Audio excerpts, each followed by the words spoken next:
Então, boa tarde a todos e a todas e a todos. Espero que se encontrem bem. Vamos dar início à nossa conversa sobre ativismo. Eu sou a Raquel, vou moderar. E antes de mais, quero agradecer a vossa presença, quero agradecer à FOM, quero agradecer também ao nosso convidado, às nossas convidadas, e também temos outro convidado que está presente assim de uma forma diferente. E queria começar por vos perguntar que pintoras, que escultoras, que escritoras, por exemplo, mulheres, conhecem que tenham produzido antes do século XX. E também vos vou perguntar que mulheres negras artistas plásticas conhecem. Na escola, que corpos não binários, que identidades não normativas vos apareceram nos manuais. E quem, por exemplo, frequentou cursos de artes ou em filosofia, teve referências de pessoas, lá está, que não fossem normativas, que não fossem europeias, que não fossem ocidentais. E quem é que vos falou do colonialismo e da escravatura? Em que lugar de fala estava? Quem é que escolhe os autores e as autoras para estarem expostos nos museus, por exemplo? E como é que os dispõe ou as dispõe? Então, se estas perguntas trazem aqui o coletivo FACA, a Maribel Sobreira e a Andreia Coutinho. O coletivo foi formado em 2019, é um projeto de cidadania ativa, a partir da curadoria, e visa questionar as narrativas da cultura visual, iluminando as marginais. As não normativas procurando desconstruir preconceitos, nomeadamente as que se prendem com as temáticas do feminismo, do colonialismo, do racismo, questões LGBTQIA+, por exemplo, em espaços museológicos. Obrigada. Obrigada pelo convite. Em 1976, Maria Velho da Costa, na obra Cravo, escreveu: elas são 4 milhões, o dia nasce, elas acendem o lume, elas cortam o pão e aquecem o café, elas picam cebolas e descascam batatas, elas migam sêmias e restos de comida azeda, elas chamam ainda escuros homens e os animais e as crianças, elas enchem lancheiras e tarros e pastas de escola com latas e buchas e fruta embrulhada num pano limpo. Elas lavam os lençóis e as camisas que hão de suar-se outra vez. Elas esfregam o chão de joelhos com escova de piaçaba e sabão amarelo e correm com os insetos para que não venham adoecer os seus enquanto dormem. Elas brigam nos mercados e praças por mais barato. Elas contam os centavos. Em 2019, no estudo As Mulheres em Portugal Hoje, da Fundação Francisco Manuel dos Santos, podemos ler que 56% do tempo que as mulheres passam acordadas em casa é dedicado ao trabalho não pago da casa e dos filhos, e que isso se traduz em 3 horas e 48 minutos nos dias úteis, somando-se mais 2 horas de trabalho não pago fora de casa, mas que está com esta esfera relacionada, as locações, as compras, por aí.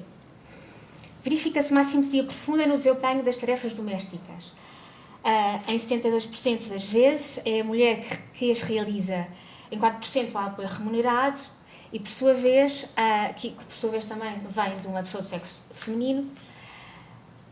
E recorrendo a um exemplo que está presente na nossa conversa, que é a instalação do Eliane Yuri, sabemos que, por exemplo, 82% das vezes são as mulheres que lavam a roupa e em 78% que a passam a ferro. No cuidado e na educação dos filhos, as mulheres também suportam mais do triplo de trabalho que o pai. A mulher ocupa-se em média 63% em tarefas relativas ao cuidado e educação dos filhos e o pai 21%. Dos 6% restantes ocupam-se os familiares ou ajuda remunerada, ou têm ajuda remunerada. Os casais com filhos, que se podem considerar simétricos, são os que se podem considerar simétricos no que diz respeito ao cuidado. Bem, e agora vou ter que beber água.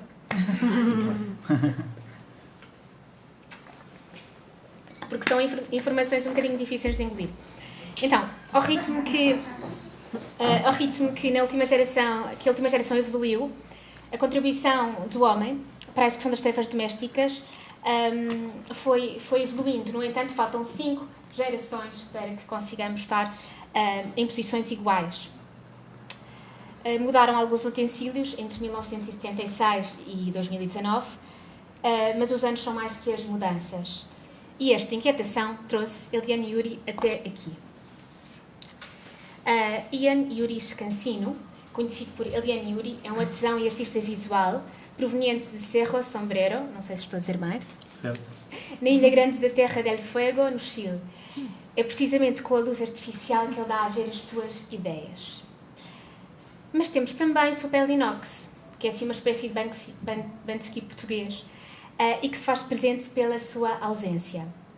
É um artista anónimo e que se tornou uma espécie aqui de mito da cidade de Setúbal, onde nasceu e cresceu e na qual intervém, através de objetos e esculturas pintados a spray e colocados em sítios inóspitos. Uma máquina de lavar roupa instalada no telhado de um prédio, abandonado numa autoestrada, uma esplanada debaixo de uma ponte entre Setúbal e Palmela, uma chaleira num viaduto em Lisboa, uma torradeira no topo de um fórum municipal, Luísa Todi, uma escultura de um jovem estudante, Ricardo, colocado numa escola secundária, por aí em diante. Agora as últimas foram de um sonâmbulo em frente à Câmara Municipal, que se chama Carlos, vestido com roupão, com uma almofada debaixo do braço, pintado de vermelho, e também uma obra que também integra heróis descartáveis, que se intitula Aurora e os Canhões. Uma criança com chupa-chupa em cima de um canhão, pintada também com spray cor-de-rosa.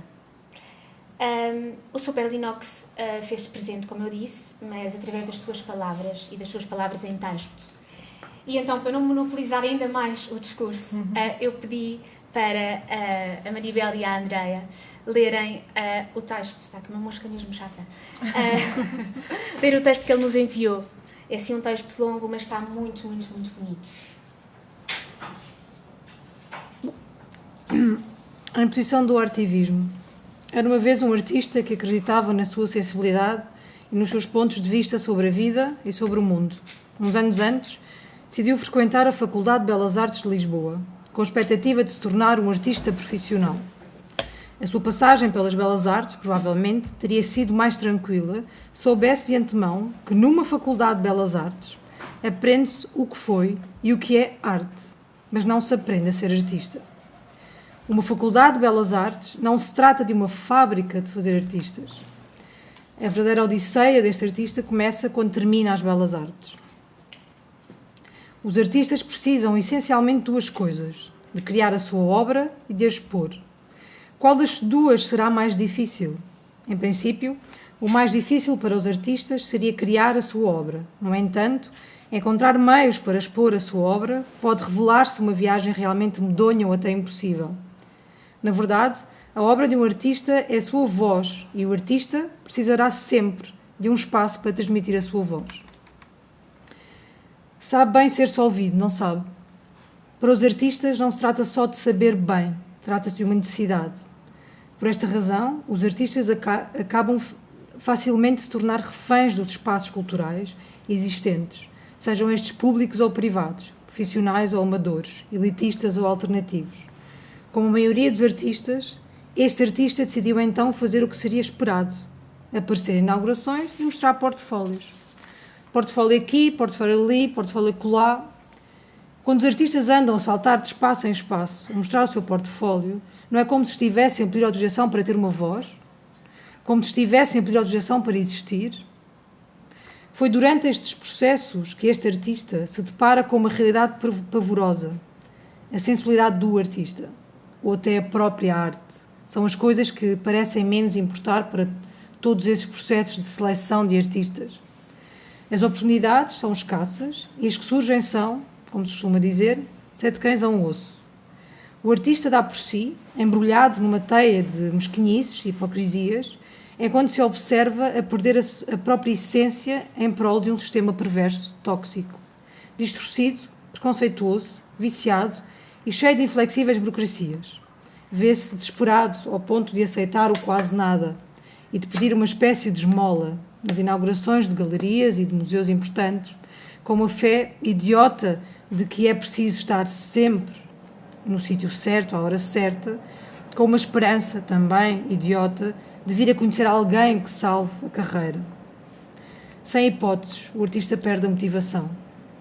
No limite da desmotivação, o artista vai-se lembrando da famosa e gasta frase: se não consegues vencê-los, junta-te a eles. Se não consegues vencê-los, junta-te a eles.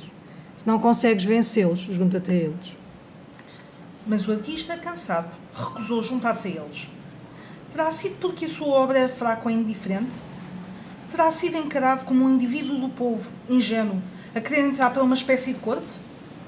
Quando as portas se fecham para os artistas, o que é suposto os artistas fazerem? Desistirem da arte? Após vários anos a sentir-se marginalizado pela comunidade artística, o artista decide finalmente assumir-se marginal. Decide ser um artista que se revolta e que se insurge. Decide ser um artista que se recusa a obedecer. Decide ser um artista que não se submete a normas ou regras. Decide ser um artista que contesta e que desafia as convenções ou autoridades estabelecidas. De repente, o artista dá por si inspirado em tornar-se um ativista com a sua arte, sem saber que as palavras artivismo ou artivista sequer existiam. Um artivista é livre, mas a verdadeira liberdade traz muitas responsabilidades.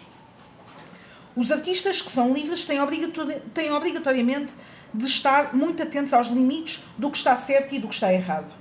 Ainda que seja visto como um rebelde ou como um selvagem, um ativista é um artista que claramente pensa e que se preocupa com a sociedade e com o mundo. Abomina esta coisa comum, talvez demasiado portuguesa, de se varrer o pó para debaixo do tapete. E, em vez disso, prefere questionar esse pó, mostrando-o.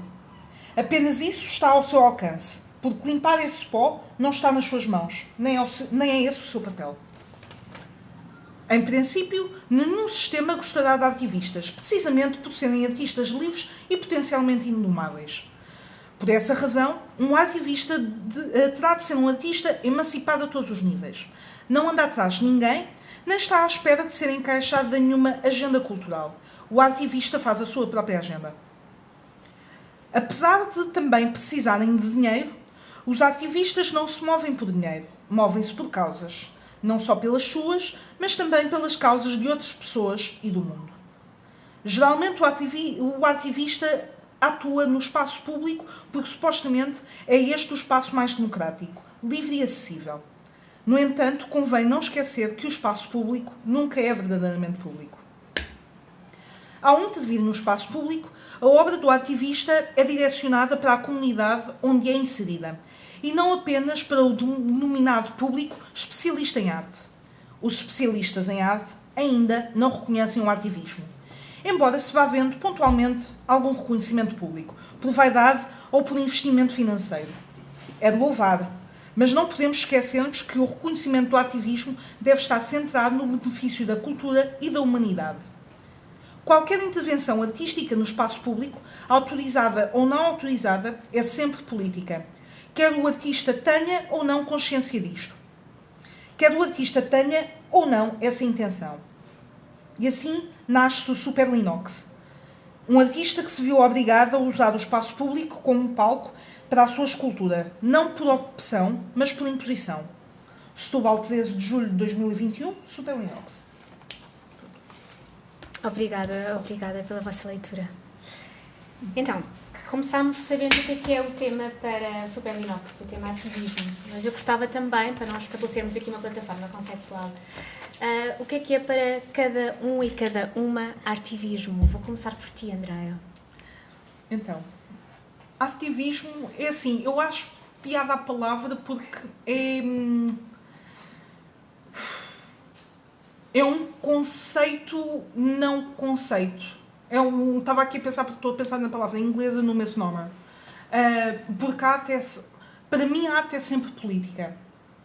Pode ser de forma não assumida, e claro está, há vários exemplos de arte totalmente despolitizada, mas normalmente a arte despolitizada é feita por quem está no sítio onde não precisa de pensar em política. Aquelas pessoas que dizem, mas a política não me interessa.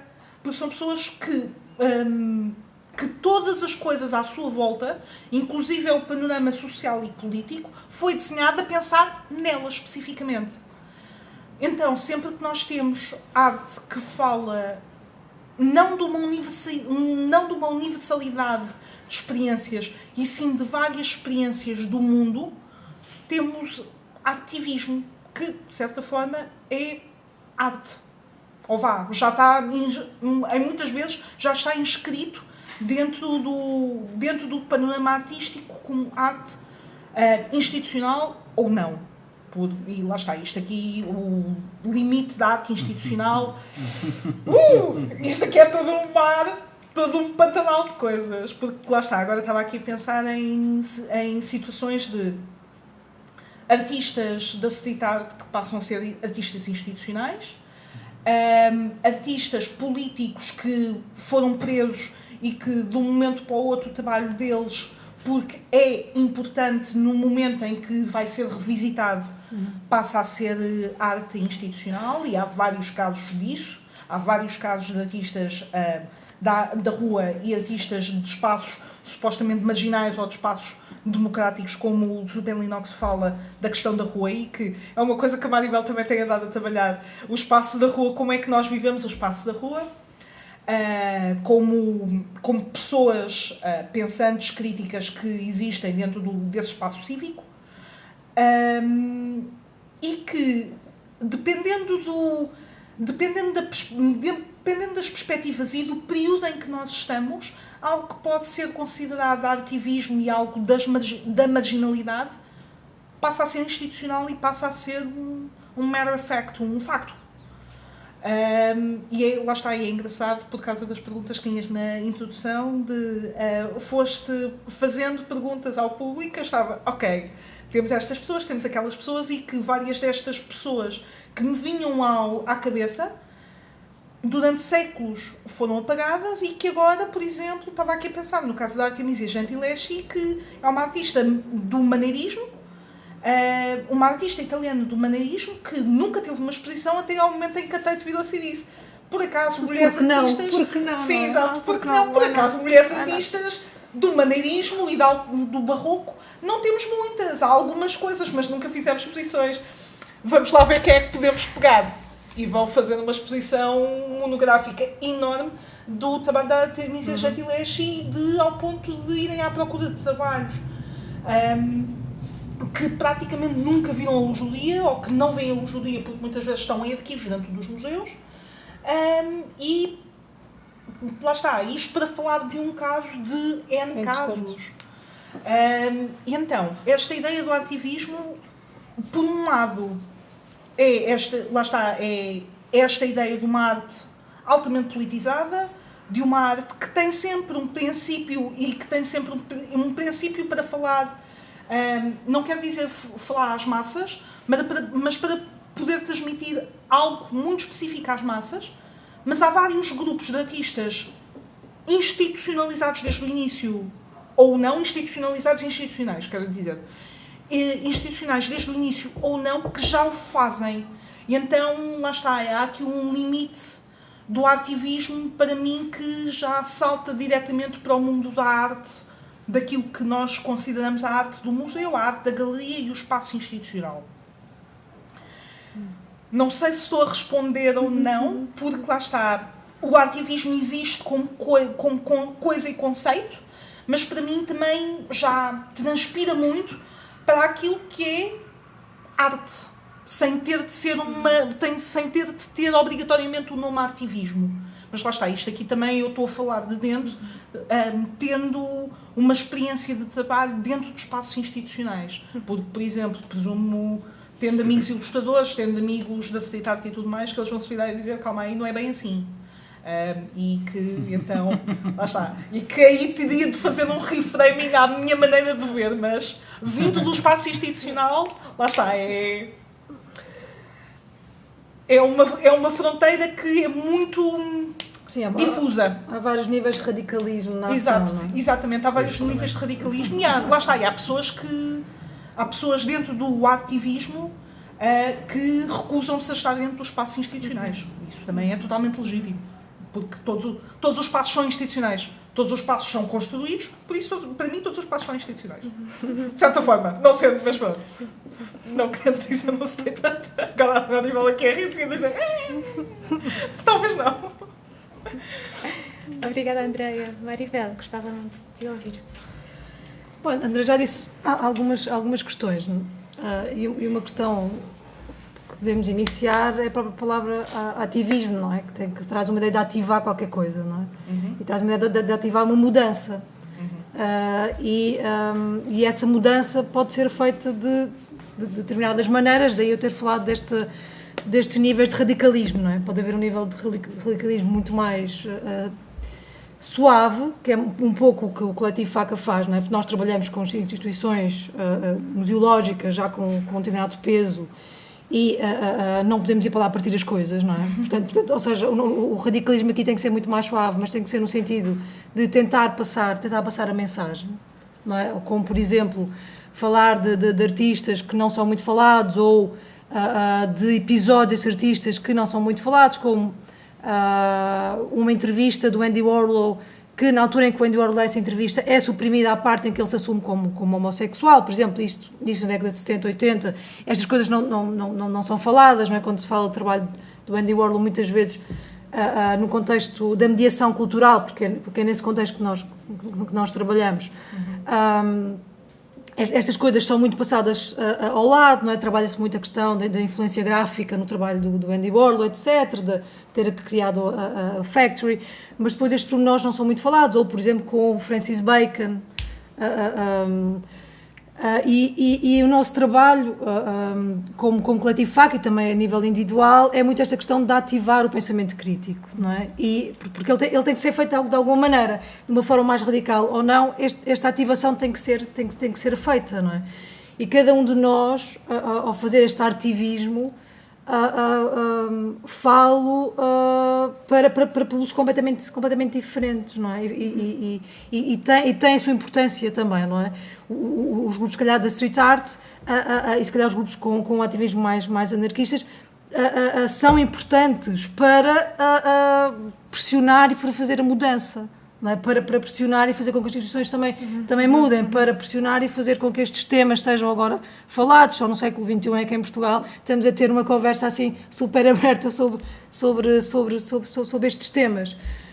Portanto, esta questão para mim do ativismo e daquilo que eu faço tem muito a ver com trazer estes temas que à partida são marginalizados por uma cultura mais hegemónica e mais normativa para espaços hegemónicos e normativos, ou seja, trazer aquilo que negam para o próprio debate e com o médium que nós usamos, que são as obras de arte, não é? E questionar, por exemplo, porque é que a Louise Bourgeois, numa entrevista, diz que o trabalho dela, se calhar no mercado vale muito menos do que um Jeff Koons, mas será que a qualidade entre um e outro é comparável ou não é? Como é que nós comparamos, não é, o trabalho de um artista e de outro só porque ela é mulher? Agora não é? Mas quando ela inicia a sua carreira no mercado, por ela ser mulher, a sua obra não era valorizada, e nós sabemos também como é que estas questões também do mercado funcionam. Portanto, estas questões do ativismo têm imensas camadas, não é? Tem a camada do mercado, não é? Tem a camada da mediação, tem a camada dos próprios artistas, que é como é que se posicionam, não é? Como é que se posicionam perante determinadas ações, etc. Sim, eu estava-me a lembrar há pouco que tu estavas a falar de... estávamos a falar do facto de muitas vezes o vosso trabalho não passar simplesmente por trazer o desconhecido, ou dar a conhecer o desconhecido, mas também mostrar o aspecto desconhecido do conhecido, não é? Estavas a dar o exemplo do Picasso, não é? Desconstruir muito uma narrativa que já está muito fixada, e mostrar o seu reverso, não é? Falar de uma nova... Por exemplo, estavas a dar o exemplo do Picasso, que o Picasso levou muitas mulheres ao suicídio, não é? Quase. Nós já não vamos olhar para a obra do Picasso da mesma forma. Oficialmente, das 7 amantes mulheres oficiais, 2 suicidaram-se à pala dele e um dos netos. Ou seja, trazem a partir de autores muito, muito conhecidos, não é? Vocês trazem a obscuridade desses mesmos autores. Não, a nossa ideia é mesmo problematizar, ou seja, e fica já aqui a nota de rodapé, nós não somos apologistas do cancel culture, não é? Por favor. Nós não somos apologistas tinha citações fixes. Nós não somos apologistas da cultura de cancelamento. O que nós pretendemos é problematizar e dar esta informação ao público e às pessoas que fazem os workshops, fazem as coisas connosco. Ora, cada um depois, a nível individual, o que faz, isso já é consigo, não é? Porque depois também temos que perceber que A cultura ocidental foi construída dentro de um cânon, dentro de uma determinada estrutura, e todos nós vivemos nessa cultura, e todos nós somos formatados dentro dessa cultura, não é? E temos que problematizar, acima de tudo, nesta fase histórica em que nós temos aqui em Portugal, é problematizar e fazer com que porque é que este coletivo também surge? Este coletivo também surge quase no início de um populismo que começa a crescer em Portugal. E a ideia é muito, ok, nós podemos problematizar, nós podemos mostrar às pessoas que o marxismo cultural é um fantasma, foi criado pelos populistas, a ideologia de género, não é? Estas questões, estes papões, e é mostrar às pessoas que isto não é o bicho-papão, não é? Que tentam mostrar, isto são questões que, ao longo de toda a história da humanidade, elas estiveram sempre lá. E não são, lá está, não são fad, não são temas da moda. Não se está-se a pegar neles agora, porque agora há gente suficiente a exigi-los dentro dos espaços institucionais e fora deles. Mas eles existem, por exemplo, textos que nós usamos como referência, coisas que nós usamos como referência já existem há pelo menos 50 anos. Porquê é que nós estamos a falar deles agora? Porque agora há gente suficiente a exigi-los. Pronto. E porque nós achamos que se há gente suficiente, nós também, claro está, por iniciativa própria, por vontade própria, e nesse caso por presença política, considerando que todas as pessoas são seres políticos, que é o nosso trabalho, podemos mostrar isto e podemos entregar estas informações às pessoas em geral. Mas lá está, como a Maribel estava a dizer, estes temas não são temas da moda que surgem e que morrem. Eles existem há várias décadas, em termos de teoria e do espaço académico, e lá está, e estas figuras, estas pessoas, o trabalho que desenvolveram no espaço artístico, considerando as artes visuais, há casos em que existem há séculos. Não se fala deles. E nós queremos poder trazer uma luz, poder trazê-los e dizer: juventude, isto existe. E não é por cá foi desviado, melhor, não é por cá foi desviado da história, foi deliberadamente desviado da história. E agora que temos espaço para poder fazer esta leitura crítica também da história, vamos olhar e vamos ser cidadãos críticos que existem dentro de uma sociedade construída também através das suas imagens, e nós temos de olhar para as imagens e questioná-las e ser seres pensantes e críticos acerca delas. Acho que é isso. Obrigada. Obrigada. E agora gostava de saber para o Eliane Yuri o que é artivismo. Ok. Primeiro, tenho um pânico cênico horrível. Aceitei isto com muito carinho pela Margarida e a revista Fome, a ser um pouco ultrapassar o medo que tenho de falar em público. Mentira, já vi entrevistas tuas e coisinhas. Mas eu não tive uma relação muito próxima com a arte durante a minha vida. Fui formado em comunicação, gostava de ter estudado cinema, mas quando falei com os meus pais, torceram o nariz, e estudar no meu país é uma questão com um pouco um sonho familiar, portanto não uma decisão que se toma sozinho, na minha altura sobretudo, é muito caro estudar. Eu venho de uma ilha e de uma vila operária de 1000 habitantes, no meio do nada, no final da Patagónia do Chile, onde o vosso conterrâneo Fernando Magalhães, com os conhecimentos portugueses, abriram caminho para muita gente chegar e lamentavelmente exterminar muitos povos e culturas. Para mim, artivismo de facto, é a minha primeira instalação como artista própria. Trabalhei sempre de uma maneira muito comercial, a tentar encontrar o que eu queria fazer, até chegar a perceber que a luz era realmente o caminho, e é um elemento habitual que nós damos por feito. Nós damos a luz como uma coisa que está no nosso dia, seja artificial ou natural. Portanto, sempre pareceu a luz uma questão que pode vir influenciar e mudar muita coisa nas pessoas, sem nós percebermos que está a mudar. a cor de uma luz pode influenciar o resto do teu dia só por começar com uma luz errada em casa. A partir daí, pronto, vem a questão toda da luz e vem a questão de comunicar com isto. O Patroa, sem querer, transformou-se numa questão muito ativista, mas para mim é uma peça de homenagem à minha mãe. A minha mãe perdeu a mãe com 16 anos, foi criada por muitas mães, irmãs e outras mães que a receberam no caminho. Muitas delas muito pacientes comigo. Eu fui uma criança super complicada, podia ter sido um grande bandido. Tenho muitos amigos que faleceram, outros presos e outros que foram por caminhos muito errados. Pai, tive uma consistência e uma perseverança da minha mãe que fez com que eu hoje estivesse aqui, e o Patroa é um pouco aquele encontro e agradecimento à oportunidade que hoje tenho de estar em Europa, em Portugal, a ter uma vida que os meus irmãos não têm. E primeiro a agradecer, a fechar um ciclo, a reconhecer de onde é que eu venho, que é do trabalho doméstico não remunerado, que é o trabalho da minha mãe e das minhas tias, da minha irmã e de muitas pessoas que passaram na minha vida. E a partir daí percebo para trás, vejo a minha história e vejo o que eu vi, porque temos de ser autorreferentes nesta pergunta, lamentavelmente. O ativismo, para mim, é o facto de querer mudar uma coisa no teu entorno, na tua sociedade, uma problemática ou não só. Pode ser até um desconforto físico, a cadeira errada que está em todas as salas de aulas na tua escola e tu queres mudá-las, portanto tu vais apresentar uma cadeira nova e vai haver uma cadeira nova que vai rodar as salas todas da escola.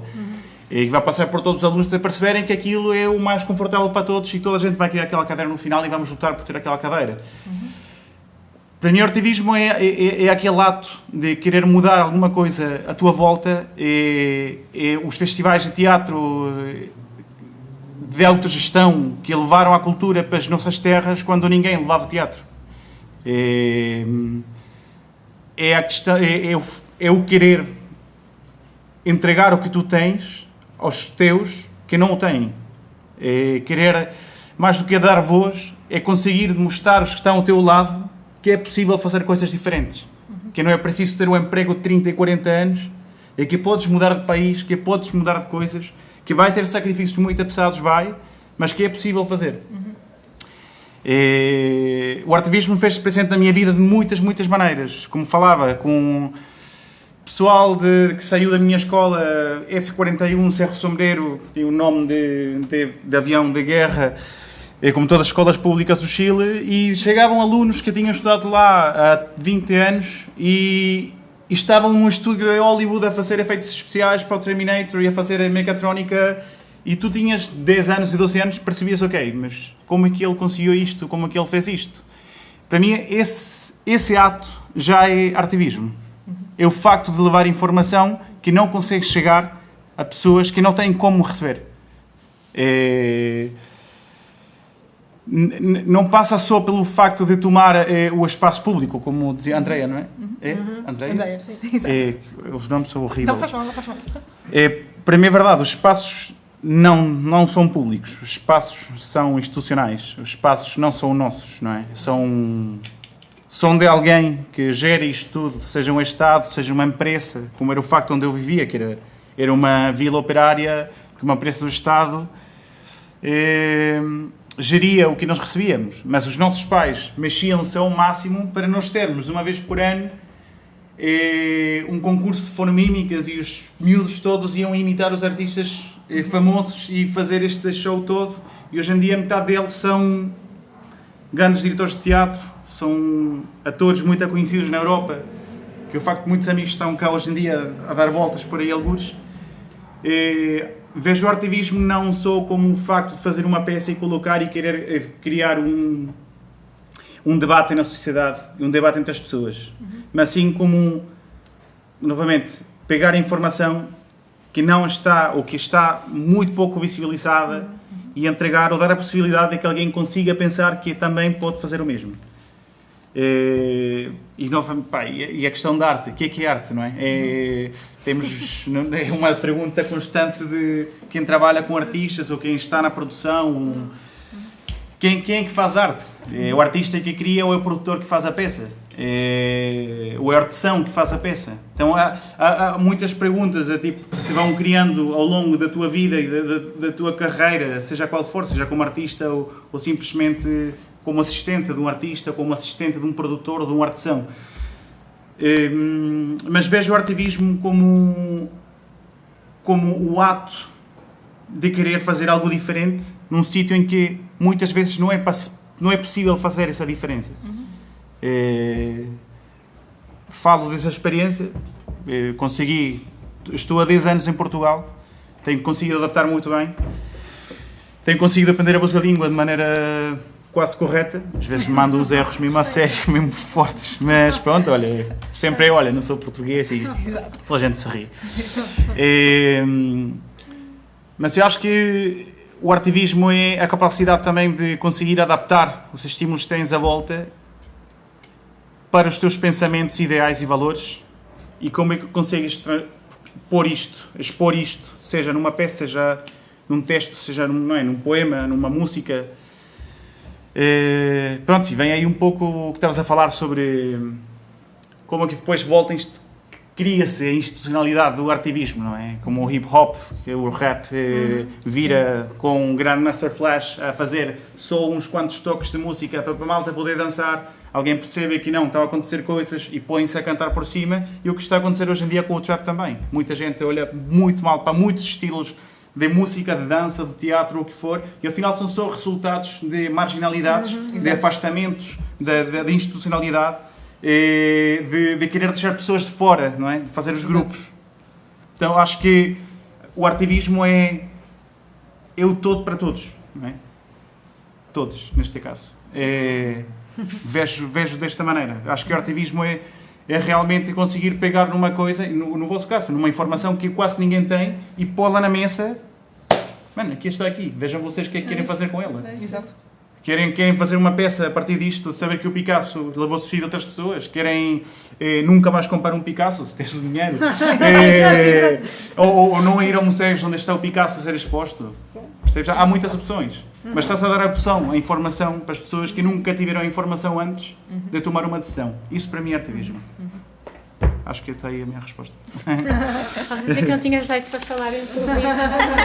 Eu gosto de falar, mas custa-me muito falar com pessoas que não conheço e sobretudo em coisas assim como eventos e tudo. Eu compreendo. Mas incrível. Então, eu gostaria de saber então, quais são os limites do ativismo? Quando é que começa a ser doutrinação? Doutrinação? Eu acho que isto é naquilo que tu estavas a falar do populismo, não? Sim, usa... Quando não são ativistas, não é?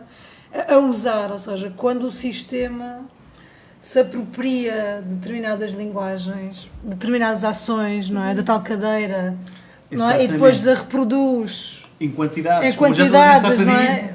Tomem todos cadeiras. Se calhar isso já é quase o que estás a falar, porque se pensarmos no ativismo como estas várias camadas, não é? Estes vários graus, não é? Da malta que está nas manifestações, ou da malta que está nos museus, ou que vê na sala de aula que aquela cadeira não está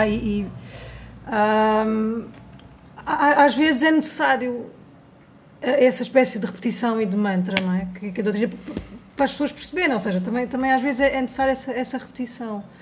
Então, o problema para mim do ativismo é o problema da cultura, não é? E é o problema das sociedades, é quando os sistemas populistas, não é? E totalitários utilizam a argumentação ativista para arremessar, não é? Para atirar. Portanto, isto são, para mim, isso é uma pergunta muito pantanosa, não é? Porque... Sim, é a bandeira LGBTQI. A bandeira LGBTQI, não é? Por exemplo, não é? Ou a própria palavra queer, a própria comunidade queer usa, mas a palavra quando surge, ela é uma palavra negativa, não é? Uma palavra despreciativa, mas o movimento queer faz um jogo interessante que é, ok, nós vamos agora usá-la. Portanto, essa questão dos limites não é? de quase de convencer o outro. É necessário, não é? Convencer o outro. A questão é quando esses argumentos são usados pelo lado que tu queres combater. Aí sim temos que arranjar estratégias e hoje em dia, ainda mais por causa das redes sociais, portanto, que hoje em dia a informação é super rápida e é muito emocional, não é? Porque nós vemos uma story de um filme, não sei o quê, que alguém fala mal, postamos e queremos ver, e queremos também reagir, e como é que reagimos, e depois não temos o tempo suficiente para refletir. Aí sim, nós hoje em dia temos que arranjar outras ferramentas para contra-atacar. Acho que seja a que nível for, institucional, não institucional. E que tipo de ferramentas? Não sei. A ferramenta passa muito por ouvir o outro lado e também para fazer com que o outro lado perceba porque é que, por exemplo, pessoas da América Latina, quando vêm, por exemplo, para Portugal, ficam sensibilizadas, ficam, não é magoadas, mas ficam com uma certa cicatriz quando veem a exaltação das caravelas. A exaltação do padrão de descobrimento. Agora não quero ter um descobrimento. Mas, e nós temos que perceber porquê, não é? Porque foram, não é, essas caravelas que dizimaram populações, dizimaram culturas, etc. Portanto, também temos que fazer com que o outro lado, não é, perceba, e temos que arranjar, claro, estratégias de mediação, porque esse é o nosso trabalho, não é? Temos que arranjar estratégias de mediação. Neste momento eu estou interessada em, por exemplo, em perceber dispositivos para comunicar e para poder falar disto, por exemplo, a uma pessoa que tem muito ou pouco conhecimento, porque a questão aqui do conhecimento também não, nestes temas, também não é porque a pessoa estudou mais que é muito mais liberal ou muito mais aberta. Mas é necessário arranjar ferramentas e mecanismos, que eu ainda não sei de quais são. É? Vão-se descobrindo, Vão-se descobrindo, exatamente. Exatamente. Vão acontecendo. Para que as pessoas percebam, este exemplo, por exemplo, de alguém da América Latina ou alguém dos países africanos, percebam porque é que neste momento estão a reivindicar o espaço público. Não é porque acordaram, agora vamos acordar, agora... Não, há uma razão de ser, não é? E agora, é claro que nos nossos trabalhos, não é? Como artista, nós temos de tentar perceber como é que passamos esta mensagem, para que as pessoas percebam e tenham essa sensibilidade de perceber que a nossa subjetividade, a nossa cultura foi construída sobre a dor do outro, não é? Sobre o aniquilamento do outro. E agora? E que como a sociedade toda, porque afinal a questão de género hoje em dia passa por isso, passa pelo como o homem passa por cima da mulher e faz riqueza a partir de um tipo de trabalho e começa a crescer e assim uma série de outras realidades que são constantes, está presente em todo lado. Eu acho que passa um pouco por aí. De onde que eu venho? Encontrar com a tua origem e perceber, ok, tentar perceber mais um pouco. E acho que a ferramenta base é a comunicação, que ela está a dizer. Acho que não, como em qualquer relação, seja de amizade, laboral, amorosa, comunicação é o principal. E comunicação às vezes não passa só por eu comunicar, senão que também por eu perceber como é que eu posso comunicar. E para isso temos de ouvir. Sim. É um pouco a questão de informação. Eu falo por mim, eu tenho muito pouca formação em arte e cada vez mais estou a aprender. E hoje em dia trabalho com artistas e às vezes falam-me e mandam piadas que eu não percebo, com nomes e referências que eu não tenho ideia, mas depois explica-me um pouco. E claro, é perceber como falar com as pessoas indicadas e acho que a partir daí começa a aparecer o ativismo realmente. Porque alguém que não tinha noção não tinha ideia de alguma informação específica, mas tem as ferramentas para poder comunicar aquela informação, começa a ver aqueles cliques e começa a acontecer este ativismo como tal. A determinação é, acho que é um pouco o que ela está a falar, é assumir uma informação como a tua quando sempre estiveste em contra, e que é o que acontece principalmente com governos, não é? Estados, que... O caso do meu país é absurdo. Nós estamos há 2 anos, conseguimos, não sei se vocês todos têm ideia disto, mas nós hoje em dia temos uma Constituição que ainda é a mesma do Pinochet. O Pinochet foi um ditador que teve desde o ano 73 até o ano 89, 90, e que teve de sair por uma pressão internacional muito grande para haver um referéndum de votação. Nós tivemos umas manifestações a partir do dia 18 de outubro, que é conhecido como 1810, que de facto 1810 é o mesmo ano em que é a independência do Chile, é muito curioso, é o ano que o Chile cria a independência, independência da Espanha, e pronto, o país está, neste momento, ganhamos um referendo, nós votámos por uma nova Constituição, foram escolhidos os participantes, os constituintes. Exato. Ganharam principalmente pessoas escolhidas por pessoas, povos originários, minorias sexuais, pessoas com discapacidades, e a direita e a ultradireita, esta centro-esquerda, que é quem dominou estes últimos 30 anos e por quem foi a causa deste levantamento social todo, não conseguiu nem um terço. Eles deviam ter conseguido os 2 terços para poder liderar esta nova Constituição. Nós, neste momento, estamos com uma presidente da mesa constituinte, Mapuche, que é do povo originário do Chile, que é histórico. É uma coisa que nunca na vida nos pensámos que íamos ver uma pessoa vestida com o fato tradicional da sua cultura, a falar a sua língua, entrar no Palácio de Governo. A presidir uma Constituição, um trabalho com um quadro, com um fresco por cima do Pedro de Valdívia a matar indígenas. Então, a questão aqui, a partir disto, nós temos um governo que matou, violou direitos humanos constantemente, e hoje em dia, com o que está a acontecer em Cuba, na Venezuela, constantemente, não é? E outros países da extrema esquerda, estão tipo sempre a apontar o dedo de respeitem o direito à manifestação, respeitem não sei o quê, respeitem isto. Enquanto eles fizeram exatamente o mesmo há um ano atrás, e fizeram o mesmo do 73 ao 89. Então a questão é, a partir daí vem a doutrinação, vem em pegar informação da qual tu nunca fizeste parte, temas dos quais nunca fizeste parte, e metes na agenda agora, porque sabes que precisas daqueles votos, daquele olhar bonito das pessoas que estão ao lado. Basicamente é isso. Acho que o ativismo nunca vai parar, mesmo que isso aconteça, e acho que isso só vai crescer. É um pouco o que eles falam do coletivo. Eu acho que quando este tipo de coisas, como acontece com a bandeira em junho, não é? do movimento,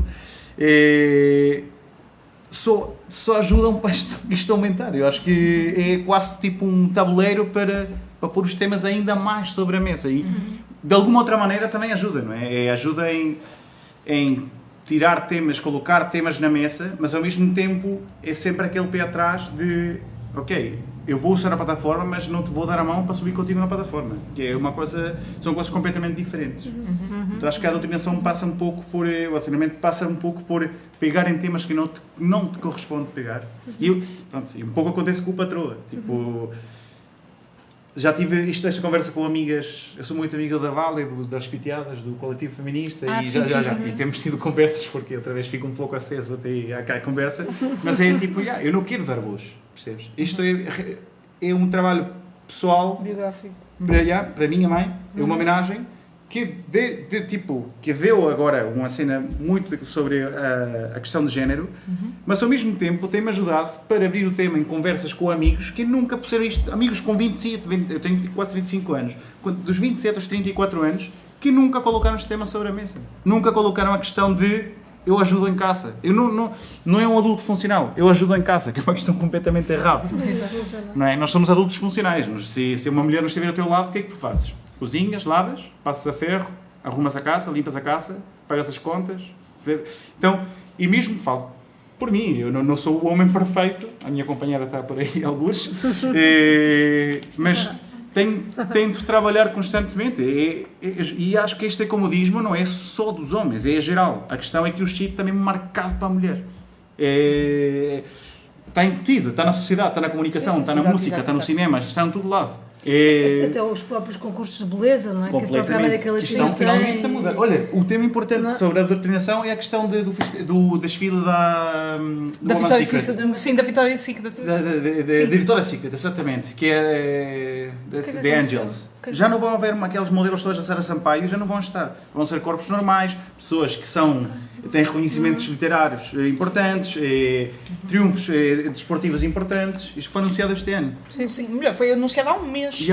Foi Antes de emissar, foi em maio, não é? Acho que foi em Exato. maio. Nós tivemos uma conversa gigante sobre isso. A Megan Rapinoe, por aí diante, que é claramente uma das grandes cabeças da representação LGBTQIA+, nos Estados Unidos e cabeça da equipa de futebol olímpica americana, figuras trans, figuras com corpos não normativos, figuras com corpos não normativos dentro dos padrões de beleza, pessoas maiores, pessoas mais pequenas, pessoas com disfunções motoras, por aí diante. E então criaram um conselho porque lá está, porque há outras marcas que já o fazem e que já o faziam de raiz e que a Victoria's Secret não estava no mercado, estava a perder mercado por causa dessas marcas. Exatamente. Então eles do género, vamos entrar no Vamos espaço. atirar a cana para lá. Exato. Que é um pouco isso. Que é para não perder clientes. Mas ao mesmo tempo, se pensamos... Não, claro, tem um lado positivo, Sim, não é? que vai dar vício de claro. outras coisas. Vai criar uma discussão gigante. Sim, criou com uma estes discussão meus amigos gigante, todos exato. que se juntavam em dezembro a ver o desfile, a comer pipocas e a beber cervejas. Porque eu fui um par de vezes, pá, que eu não acho nada de mal, não acho errado nem nada, mas pá, vai criar um debate interessante, que é... Nós vivemos no mundo E real. agora, não é? Então pronto, acho que os estándares de beleza e os hábitos no geral é assim que se mudam. Então, um ativista não tem que ser um artista. Não, Não obrigatoriamente. Não, para mim não. acho que não. Não sei. Eu acho que não. Eu não considero artista ainda. Pois, acho eu que- também não. Pois, eu exato. também Acho não. que sou mais artesão do que artista. Exato, acho eu, também até não, agora. também não. Mas... Não, acho que não. Então, um cidadão ou uma cidadã comum que divulga ou que trata informação, que a apure e que a ponha ao dispor para o bem comum, é um ativista. E essa informação, desta vez, da arte ou relacionada com a arte. Acho que sim, que se o fizer com determinados cuidados, e, quer dizer, eu e a Andreia, está bem, temos formação em arte, eu tenho arquitetura, depois fui para filosofia, a Andreia tem belas artes, mas o coletivo que nós fazemos é um coletivo que surgiu por carolice, porque quisemos, não foi um coletivo, não, agora temos que concorrer a concurso, não, nós fizemos isto porque, isto até foi engraçado, eu comecei por coisas no Facebook, sobre artigos do que é que estava a acontecer lá fora, sobre estes temas, etc., dentro de museus. A André começou a ver e disse, olha, se calhar podemos fazer coisas em conjunto. Exato. E depois E começamos vimos que estávamos a partilhar coisas estávamos a partilhar semelhantes e queríamos ir às mesmas conferências e por aí diante. e começamos então, olha, então vamos criar um coletivo que fale sobre isto, e depois juntou-se outra pessoa. Mas continua. Ok. Depois juntou-se a Laura, não é? Ao grupo, e decidimos fazer uma proposta ao Festival Feminista. Mas claro, dentro da área da arte, e foi assim que surge. Portanto, por isso é que nós dizemos que isto é um coletivo de cidadania ativa, porque surge nesse sentido. Portanto, acho que sim, acho que se calhar os artistas mais clássicos vão-nos dar na cabeça, mas eu não acho que a questão da arte e que a questão do ativismo Se prenda especificamente a um núcleo de pessoas. Se a tua ferramenta é a arte, se o que tu queres fazer é essa tal ativação, essa tal mudança que também falavas, não é? Que é a partilha de saber, não é? Que é a partilha de vamos mudar qualquer coisa, mesmo na escola, que deste um exemplo super bom, que é mesmo em escalas muito pequenas, mesmo na nossa rua, isto para mim já é uma forma de ativismo, não é? Pensar global. Agir Exato. local. Exatamente. Mas não pensam que a inutilidade da arte também é política? Quando se afirma a arte autónoma ou a arte pela arte, isso também é político, no sentido de que numa sociedade em que tudo serve qualquer coisa, a arte simplesmente dizer eu sou inútil, um artista considerar a sua arte inútil, não comprometida, isso não é político e também não é revolucionário, e também não é pelo bem comum. É porque pode gerar a resposta oposta, que é o que a mim me acontece muitas vezes. Chega um momento em que, para mim, há coisas que estão a acontecer em muitos sítios, que têm todo o direito a acontecer, mas que acontecem só por acontecer.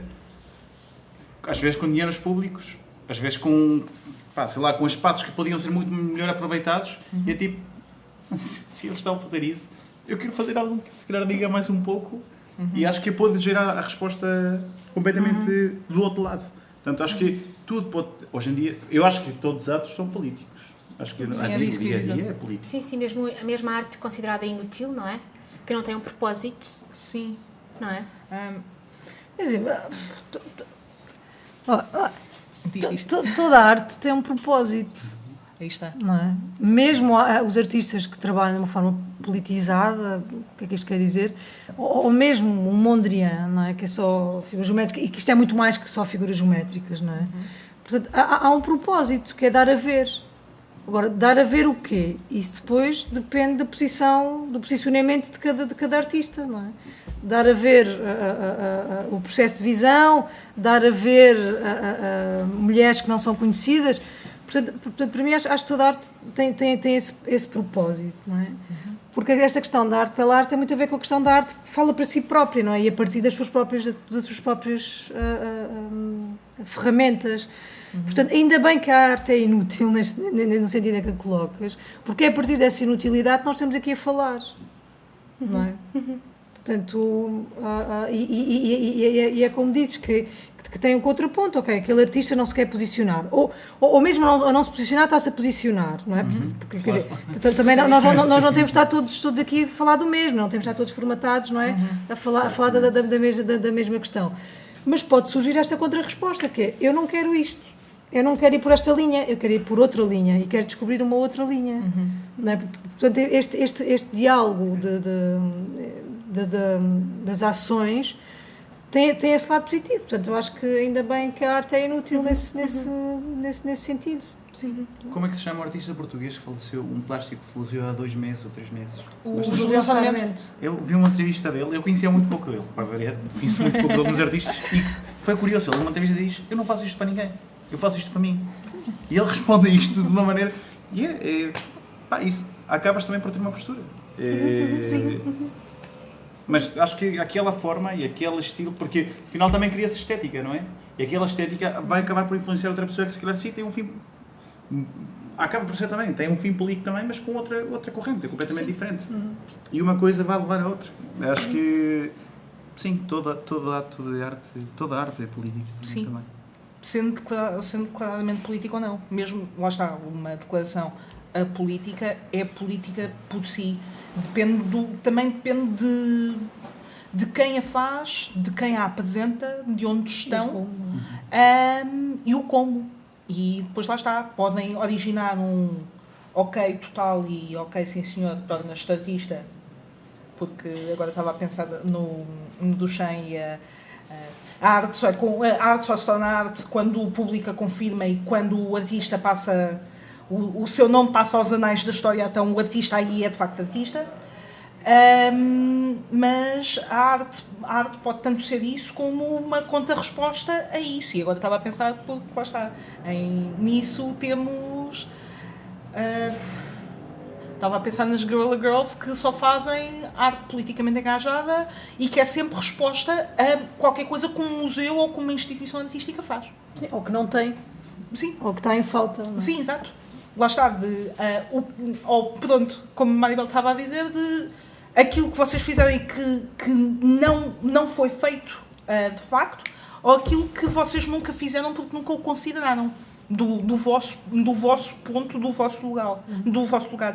E depois lá está, isto aqui também entra agora pensando em coisas mais recentes, nas questões de lugar de fala e tudo mais, e de não podemos manipular lugares de fala. Podemos entendê-los, não os podemos manipular. E a ideia da arte pela arte é também do sítio onde o artista a está a fazer. Dependendo do que for, poderá ser mais visivelmente política ou não. Mas todos os atos são políticos. Eu acredito que todos os atos são políticos. Por isso.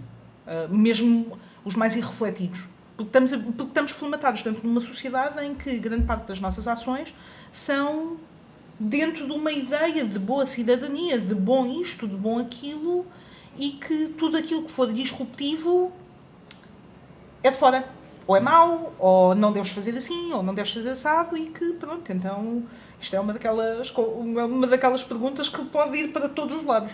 Todos. Sim. Pronto, digo. Não, baseado tudo no sistema económico, não é? Sim, exato. E sim, o mercado da arte que infeta a história da arte e por aí O que dentro. está correto ou o que não é porque ou vai vender ou não vai vender, ou vai ser apetecível ou não vai ser, e o que é ser correto, o civismo acaba sempre por ser uma questão de respeito, principalmente, não devia, mas ao espaço privado e as coisas dos outros, não é? Para isso vamos ao anarquismo, que é respeito realmente do outro e não da instituição em si. Mas sim, acaba tudo por ir ao sistema económico. Só uma última. Obrigado. Já estou a ver aqui. Uma das últimas perguntas. Então, se a obra não é inseparável do seu autor ou da sua autora, como pensar artistas que, enquanto cidadãs, enquanto pessoas, tenham condutas que são violentas, que são baseadas no preconceito? Qual o lugar do museu, por exemplo, de quem expõe, de quem dá voz? Deve olhar para a obra em si mesma ou deve ter em conta a biografia? Podes repetir a pergunta? Sim, está-me muito confusa também. Então, já que o lugar de fala é importante e nós não podemos separar o autor da obra, não é? Se o autor ou a autora, como cidadã, como cidadão, tem uma conduta baseada, por exemplo, na violência, no preconceito, devemos ou não olhar para essa dimensão da sua vida, que na verdade é a sua vida, nada se separa, não é? E com isso escolher ou não expor, dar-lhe voz. Nesse caso podemos separar a obra pela qualidade da obra e dizer não, a obra realmente tem qualidade, mesmo que a pessoa não tenha os valores adequados, nem contribua para uma sociedade baseada no valor da justiça, da dignidade. Mas isso são valores impostos, desculpa. Não. Que afinal são só valores impostos por uma sociedade construída de alguma outra maneira. É aquele dilema constante, novamente, que é a arte, não é? O que é bom para ti e o que é bom para mim? É uma coisa completamente subjetiva, portanto, não sei, pode ser... Então damos agência a esses artistas? Não, o que eu ia dizer vem na sequência do que ele está a dizer, que é, podemos fazer pergunta ao contrário. Porque é que as instituições que deram voz a artista, ou seja, a uma cultura mais hegemónica e que inclui esses artistas e que nos educaram no sentido de a biografia não interessa, o que interessa é a obra, a autonomia da obra, porque é que pôs de lado, apagou, pôs debaixo do tapete outros artistas, não é? Ou seja, artistas que são marginalizados, não é? Podemos fazer a pergunta neste sentido. Fazendo a pergunta neste sentido, se calhar chegamos à conclusão que, agora se calhar convém inverter, não é? Agora se calhar convém mudar os artistas, não é? Um bocado como em casa, às vezes mudamos os móveis, não é? Exatamente ao contrário, tudo está para baixo da mesa, vira ao contrário. E mostrar, e agora porque não mostrar? Porque nós fazemos sempre essa questão, não é? Desse prisma de... também é fácil, atenção, não estou aqui só a problematizar, não é? Às vezes não estou a atacar nada. Que é, nós partimos sempre do umbigo da nossa cultura, não é? Porque é a nossa cultura, salvo seja aqui, não é? É abstrato, que está a ser atacada neste momento, não é? Ou seja, porque como é que o outro vê? O outro vê, não é? Que a cultura está a ser atacada, não é? De repente querem agora tirar tudo dos museus. Não, nós quer-se problematizar e trazer outros artistas. Claro que sim, claro que se pode trazer um Balthus que, à partida, sabia-se que gostava assim de meninas muito mais novas. Pode-se trazer, mas depende da forma como se traz. Depende da forma como se mostra. Fala tudo, não é? Se calhar há falas das coisas todas, e não só da peça em si. Exatamente. Há um exemplo curioso, pois a André aqui que tem uma memória melhor que eu para os detalhes, que é um busto de um escultor português, que é uma cabeça de uma criança racializada. Exato.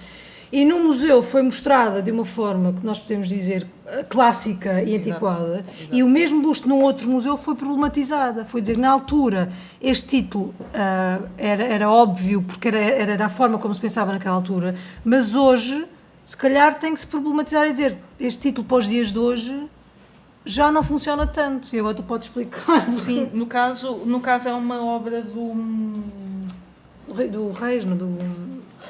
como é que se chamou? Soares dos Reis. Do Soares dos Reis, exato. É uma cabeça, o título da obra é Cabeça de Preto, Jovem Preto, algo do género. Uma coisa assim. É uma obra de 1890 e qualquer coisa, e que é uma peça que faz parte do espólio do MNAC, exato. Que é o Museu Nacional de Arte Antiga. Do Não, Museu de do Chiado, Arte Contemporânea, Museu do Chiado, sim, do Chiado. e que é apresentado de uma forma super museológica, positivista, de esta cabeça diz tal, feita assim, tal. E que numa outra exposição, numa exposição temporária num outro museu, a peça foi apresentada com um texto, tentando parafrasear a coisa, o título da obra vai em linha do pensamento positivo, do pensamento racial positivista no qual o autor vivia. Hoje em dia faria muito mais sentido o título desta obra, deste busto, ser única e exclusivamente Cabeça de Jovem. Considerando todas as sensibilidades e toda a diversidade étnica e racial que existe no espaço em que esta obra está a ser exposta. Portanto, basta isto. Basta mudar para palavras. mudar logo a perspectiva e a leitura que nós temos em relação àquela obra. Não é retirá-la, mas bastou só esta mudança, que é problematizar, que é, ok, em 1800 e troca o passo, Exato. era assim que se pensava. Pá, era. Não podemos fugir disso. Exato. Hoje em dia, em 2021, já não é pensável pensar assim. Exato. E então basta estas questões. Agora, claro que também é preciso retirar alguns artistas no sentido de dar espaço para outros artistas que naquela altura também faziam arte de outro modo. Porque também naquela altura haviam discursos contra este discurso positivista. Exatamente. Não é? Mas que é o constante, não é? É o constante. A questão acabamos sempre por... Era basicamente, para mim, era quem estava com mecenas, não é? Era quem estava na mesa. Era quem estava exposto. E hoje em dia é assim. Quem está com a instituição é quem vai ter o dinheiro para poder estar. Claro. Se calhar se eu tivesse exposto a minha expressão completamente diferente, com um texto muito valente, não ia ser escolhido. Porque a minha sequer agarrar numa autárquica é uma questão muito complexa como Câmara Municipal, e é verdade. Então, acho que é um pouco isto, que é a questão de quem está comigo vai aparecer na foto. Quem não está comigo aparece, mas atrás das pessoas, são os pés. Sim, são os pés. Sim, mas, por exemplo, vocês estavam a falar de artistas que já partiram. Sim. E, nesse sentido, nós podemos alterar o título, não é? Penso eu, não sei se podemos, não é? Sim. Ou seja, dá para fazermos outra abordagem, dá para problematizarmos de outra forma. Agora, imaginem que o artista se propõe o artista está vivo, não é? Até que ponto é que lhe podemos ou não dar lugar e até que ponto ele tem a flexibilidade para problematizarmos a obra de outra forma. Nesse sentido, também fazer uma intervenção, que o título faz parte da obra, não é? Sim. Eu acho que naturalmente a sociedade, porque estamos agora aqui a problematizar estes temas, e se calhar daqui a 10, 15 anos, esses artistas já nem estão, já nem podem ter espaço. Ou seja, eu acho que naturalmente essa questão vai ceifando, não é? Vai escolhendo ou não. É claro que um artista vivo hoje tem que ter a consciência da época em que está a viver. Exato. Tem que ter a consciência do que é que se está a falar. Claro que se quiser continuar com o seu tema, continua. Agora, as instituições, curadores, etc., portanto, toda essa parte legitima tem que ter consciência do que é que está a fazer. Exato. E ao fazer, tem que estar preparado para a batalha. Sim. Pronto, portanto... Que não me cabe dúvida que deve haver artistas white power nos Texas que fazem quadros que a malta compra lá. Mas não vais meter isso no Louvre num dia de hoje. Há coisas que não se podem, que depois vem a responsabilidade do curador ou da curadora, da curadoria, neste caso, de vou ou não vou à batalha. Tipo, acho que... Agora estava aqui a pensar num caso muito específico, há uma coisa que, por acaso, dentro de ideias, entre mim e a Maribel, nós já falámos sobre isso. Temos, por exemplo, o caso de artistas que, que vão criar pressão institucional para que a instituição mude. É o caso, agora estou a pensar especificamente no caso da Nan Goldin, fotógrafa americana, fotógrafa que foi super impactada pela crise do HIV-Sida, que foi super impactada pela crise dos opiáceos nos Estados Unidos. Ela começou a dizer, amigos, se os vossos mecenas são farmacêuticas que estiveram na indústria dos opiáceos, eu não exponho aí. Retirem a minha obra. Retirem a minha obra, por favor. E então, isto fez com que várias instituições mundiais, estou a pensar em casos específicos como a Casa RA ou o MoMA, que tiveram de repensar o que é que iriam fazer com a família Sackler, que é a dona da maior farmacêutica de opiáceos do mundo. Porque a Nan Goldin disse, eu vou começar a protestar, e outros artistas juntaram-se, tal A como... questão é essa. A questão é essa. Depois tudo vai ganhar, a massa vai ganhar massa, vai ganhar força. Exato. Exato. E como se estava a falar há bocado, lá está, o espaço da crítica existirá sempre, por isso é um comboio que vai estar sempre a andar. E depois, lá está, há bocado estava a falar da questão do expandir, não é o retirar, não é retirar pessoas para pôr pessoas no mesmo lugar. O que nós devemos pensar é exatamente numa dinâmica de expandir, porque a mesa, de certa forma, é sempre infinita, ou podem haver várias mesas com várias pessoas, e as mesas serem intermutáveis e as pessoas saltarem de uma para a outra e manter-se a conversa assim. Pronto. E lá está, é um espaço que, a partir do momento em que ele nasceu, nunca mais isso irá se extinguir. Penso que não. Sempre houve crítica, por isso. Obrigada, estamos na nossa hora. Estamos na nossa hora. Queria agradecer a cada uma, Andreia, Maribel e Eliane Yuri. Eu queria terminar com um excerto da obra poética da Sofia. Então, o artista não é, e nunca foi, um homem isolado que vive no alto de uma torre de marfim. O artista, mesmo aquele que mais se coloca à margem da convivência, influenciará necessariamente, através da sua obra, a vida e o destino dos outros.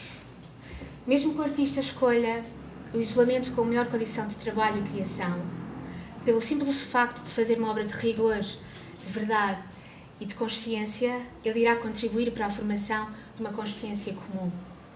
Mesmo que ele fale somente de pedras ou de brisas, a obra do artista vem sempre dizer-nos isto, que não somos apenas animais acossados na luta pela sobrevivência, mas que somos, por direito natural, herdeiros da liberdade e da dignidade do ser. Obrigada. Obrigada pelo convite. Obrigada. Sempre a considerar os da noite.